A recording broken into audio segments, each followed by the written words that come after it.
Hello people, ദീപിൻ short movie റിവ്യൂയിലേക്ക് എല്ലാവർക്കും എൻ്റെ ഹൃദയം നിറഞ്ഞ സ്വാഗതം. റിവ്യൂയിലേക്ക് പോകാം.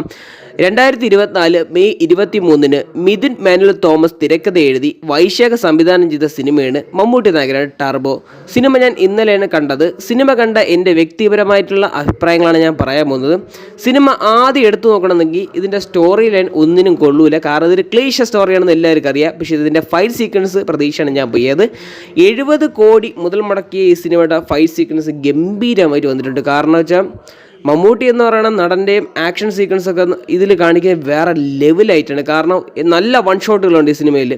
പ്രത്യേകിച്ച് ആ ഗണ്ണിൻ്റെ സീൻസൊക്കെ എനിക്ക് വളരെയധികം ഇഷ്ടപ്പെട്ടു. കാരണം തിയേറ്ററിൽ നിന്ന് കാണേണ്ട എല്ലാ സംഭവവും ടർബോ സിനിമയിലുണ്ട്. കാരണം വെച്ചാൽ ഒരു അടിപ്പടം കാണാൻ ഒരു വലിയ ഹൈപ്പ് കൊടുത്ത് പോരുത്, ഒരു മീഡിയം റേഞ്ചിന് പോവുക എന്ന് കഴിഞ്ഞാൽ നല്ല സാറ്റിസ്ഫൈഡ് ആകും സിനിമ. കാരണം വെച്ചാൽ അത്ര ഒരു എബോ ആവറേജാണ് എനിക്ക് ഈ സിനിമ ഫീൽ ചെയ്തിട്ടുള്ളത്. കാരണം വെച്ചാൽ ബിന്ദു പണിക്കരും മമ്മൂട്ടിയും ഇവർ തമ്മിലുള്ള കോമ്പിനേഷൻ അടിപൊളിയായിട്ട് വന്നിട്ടുണ്ട്. കാരണം വെച്ചാൽ ഈ അമ്മയും മോനും തമ്മിലുള്ള കോമ്പിനേഷൻ എല്ലാം ഗംഭീരമെന്ന് തന്നെ പറയേണ്ടിയിരിക്കുന്നു. കാരണം നല്ല ചിരിക്കുന്നുണ്ട്.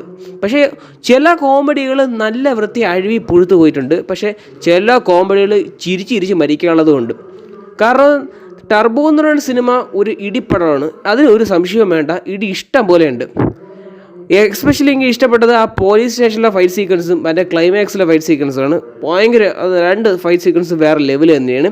പിന്നെ ഇതിലെ വില്ലൻ രാജ് ബി ഷെട്ടി എന്നുള്ള അദ്ദേഹത്തിന് ചെയ്യാൻ പറ്റുന്ന ഇതിലെല്ലാം ചെയ്തിട്ടുണ്ട്. എല്ലാവരും പറയും പോലെ ലാസ്റ്റാണ് അദ്ദേഹത്തിന് ഇത്തുകൂടെ ഒരു ഗംഭീരമായിട്ട് അദ്ദേഹം ഒരു കയറി വന്നത്. കാരണം വെച്ചാൽ അദ്ദേഹത്തിന് നല്ല പെർഫോമൻസാണ് അദ്ദേഹം എന്ന് വെച്ചാൽ ഒരു നായകനൊത്തുള്ള വില്ലൻ തന്നെ. മമ്മൂട്ടിക്ക് ഇതിൽ വേഷം ഇടി കിട്ടുന്നുമുണ്ട്.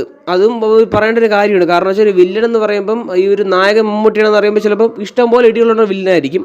പക്ഷേ ഇവിടെ നേരെ അങ്ങനെയല്ല. വില്ലന് സമാന്തരം ഇടി ഇവിടെ നടനും കൊണ്ടിട്ടുണ്ട്. പക്ഷേ അതൊക്കെ ഒരു പ്ലസ് പോയിന്റ് തന്നെയാണ് ഈ സിനിമയുടെ എന്ന് പറയുന്നത്.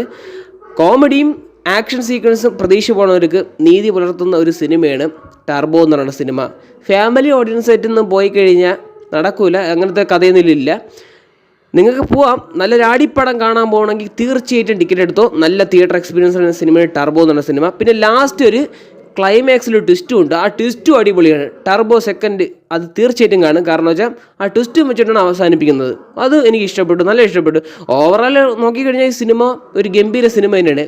എനിക്ക് ഒരു എബോ ആവറേജ്, കാരണം എനിക്ക് കഥയും കൂടെ ഞാൻ നോക്കേണ്ടുന്ന ഒരാളാണ്. അപ്പോൾ എനിക്ക് ഒരു എബോ ആവറേജ് എനിക്ക് ഇഷ്ടപ്പെട്ട സിനിമ. നല്ല അത്യാവശ്യം കണ്ടിരിക്കാൻ പറ്റിയ തിയേറ്റർ വാച്ചബിൾ ആയിട്ടുള്ള സിനിമയാണ് ടർബോ. അപ്പോൾ ഇതുവരെയും കാണാത്തവരാണെങ്കിൽ തിയേറ്ററിൽ ചെന്ന് തന്നെ കണ്ട് എക്സ്പീരിയൻസ് ചെയ്ത് നോക്കുക. ടർബോയെക്കുറിച്ച് എനിക്ക് ഇത്രയൊക്കെ പറയാനുള്ളൂ. വീഡിയോ ഇഷ്ടപ്പെട്ട് ലൈക്ക് ചെയ്യുക, ഷെയർ ചെയ്യുക, സബ്സ്ക്രൈബ് ചെയ്യുക. വീഡിയോ കണ്ടതിന് വളരെയധികം നന്ദിയുണ്ട്.